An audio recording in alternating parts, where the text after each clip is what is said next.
double whiplash. It's an 8-beat step. It starts with your left foot. You're going to do a double step, double over, and then it's slide, step, drag, step, slide, step, drag, step, and a basic.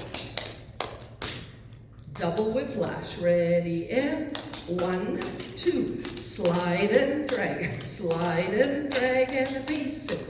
You do the same thing to the right. Right foot starts, 2 runs, double step, double over, slide, step, drag, step, slide, step, drag, step, and the basic. Double whiplash, right foot. Ready, and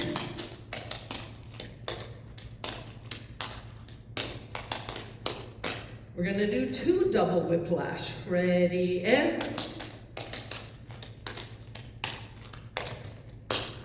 to the right.